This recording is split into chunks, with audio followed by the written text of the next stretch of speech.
Let me start with a very simple statement that the contemporary science and technological revolution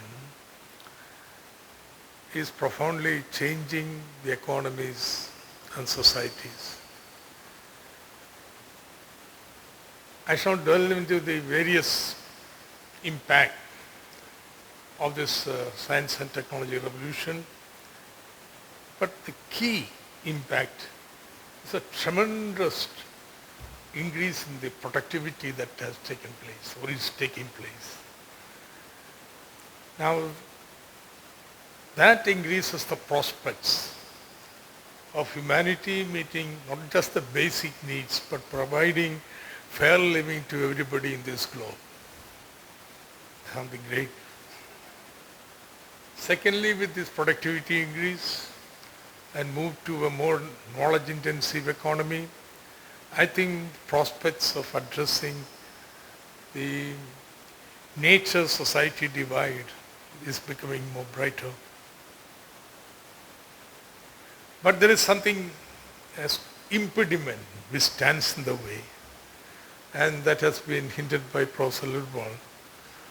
That monopolization of knowledge, privatization of knowledge commons that is taking place, or monopoly of the knowledge systems by the North.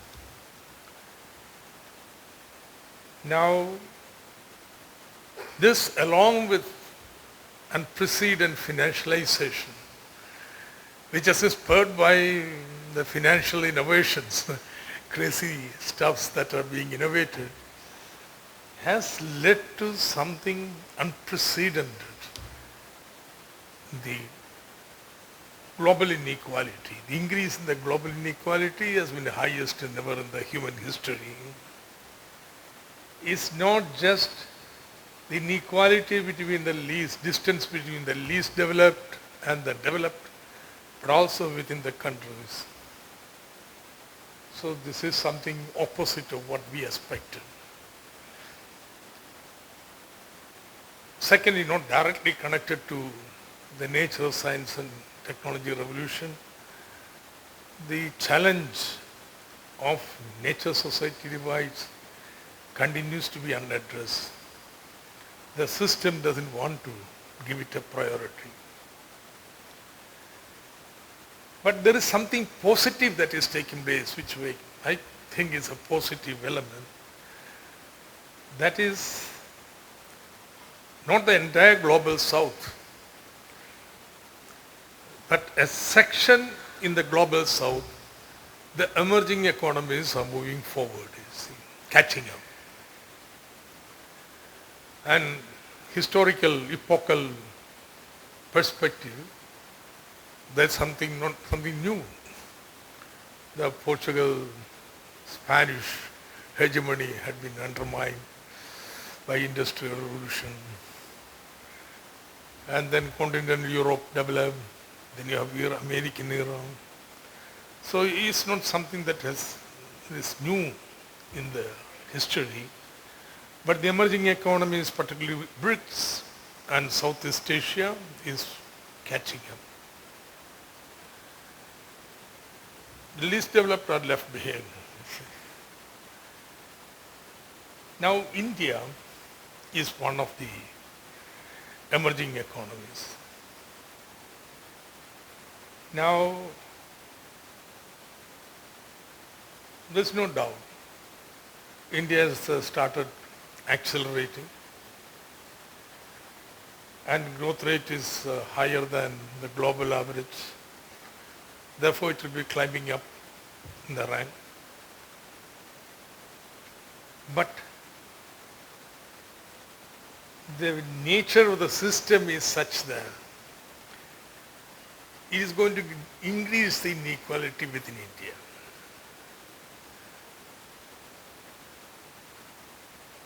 Now, one major fault line in India's development since independence has been we have not invested sufficiently in education and healthcare, say, as Southeast Asia or China has done. And therefore, this move to knowledge economy, which is also going to take place in India, the focus is there on research, funding more and so on, is going to lead to a digital divide, leaving out the majority. It's going to be dual growth, you see, which is a reality that we see in our eyes. Now speaking from the perspective of the region, that is Kerala, we want to have a development experience which rejects this non-inclusive nature of growth. We want to ensure that nobody is left behind. And we are fortunate in this respect because we have been investing in health and education. So that's something very unique about Kerala's development experience. Normally in economics we all speak of Kuznets curve, where inequality grows, increases up to inflection point when it begins to trickle down and everybody gets, and inequality comes down. But what if through a strategy of redistribution, you redistribute even while the growth is taking place? No? Yeah. That's okay. That's what happened in Kerala. Basically, three interventions.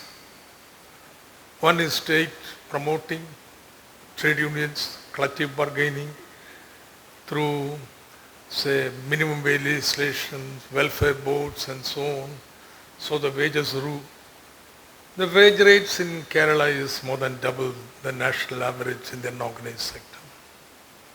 That's a kind of income redistribution. Second, you had, but for plantation sector, comprehensive land reform, which is a form of asset redistribution. And you have public provisioning of health care and education, and to an extent social security, so that ordinary people of the state enjoy much higher quality of life than the rest of India. If you calculate the TI of Kerala, so Kerala would be just little above the least developed per capita income. We would be lower or middle income country at TI.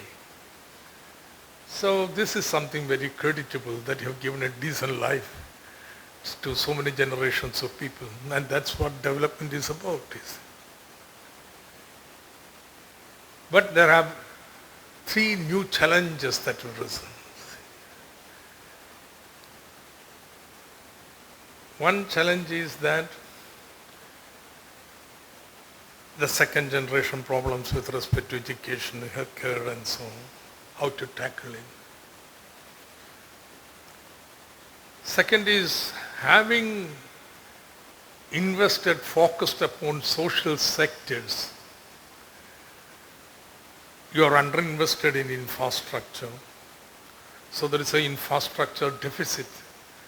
That has to be taken care of if you intend to seriously move into a knowledge economy. Third, with an educated labor force, you are not able to generate kind of quality jobs that educated person, labor force expects from the economy. These are the three challenges. Now these are what we are trying to tackle. Regarding the first, improving the quality of services and so on, not privatization, but participation. We have comprehensive decentralization so that people participate to improve the local school system, local healthcare system and so on. And this experiment has been going on for the last 25 years. And it has had a remarkable impact in terms of improvement of educational standards, healthcare system, creation of rural assets, etc. Now, second challenge of infrastructure, since we refuse to move away from the focus on education, healthcare and social services, if we are going to finance the infrastructure from the budget alone, it's going to take a long period. And therefore, you have done what I call a financial institutional innovation. You have an institution to which the state has committed, okay, undertake 100,000 crore projects of infrastructure. And state promised to pay an annuity every year. And on the strength of this annuity, securitizing this future income flow, this institution borrows and undertakes the infrastructure projects. And it's on. It's on. There are some problems. I don't want to divert too much into that. Now, third one, that's where knowledge economy comes. Okay. What does that imply? It implies basically two things. That Kerala accept that say appropriate industrial sectors for Kerala, more appropriate for its resource endowments are knowledge intensive and skill intensive industries. So you try to attract investment in the, promote industries in the. And second, you try to create an environment for this transition primarily by restructuring higher education, which both the Vice Chairman and Finance Minister was referring to. Now if you take the Kerala University's school system is very robust, best in India, but you go to higher education, well, there is a lot of wanting. Therefore, whole measures, such set of measures are being adopted to ensure the higher education ceases to be a system which passes on knowledge but creates knowledge. It's a complicated thing. It's not just question of money. I believe the greatest asset of Kerala in this transition is going to be expatriate Malayalis working in the universities and knowledge systems elsewhere. I say it very seriously because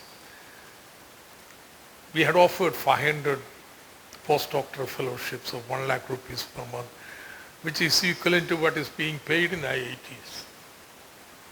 But we couldn't get more than 70 in the first year, even after, say, loosening up the strict standards and so on. So you can break through only by ensuring the partnership with the scholars outside. And with the new technologies, it's not the presence, physical presence doesn't matter. So this is a major. Second would be that skilling program. Now if you look, for example, Kerala has many positive sides to it, but I think the worst side of Kerala would be say, gender. The condition of women in Kerala far superior to the rest of India, but social status of women in Kerala is no different from the rest of India. Now, I'm not going to answer why it is taking place and so on. But one of the reasons that you get marginalized in the economic process itself. While male participation rate in work is 75%, female would be less than 30%. So, but these are eminently employable people, all are educated, they're better educated than men. So you have something like 2 million minimum, some say 3 million women staying in home, housewives in Kerala. Now, in the present global employment scenario, you don't skill them with some standard skills. Suppose you can customize your skilling program with global requirements or industry requirements, customize it. Then it should be possible to provide employment at home or near home to a large number of women, you see. This would be a positive contribution to the gender challenge, but also transform Kerala economy. Something like the participation rate would dramatically increase from the present 30%, say even to 50 or 60. That would mean a big change in the economy. Third would be the digital infrastructure. So we are very proud that this inclusive development process and so on.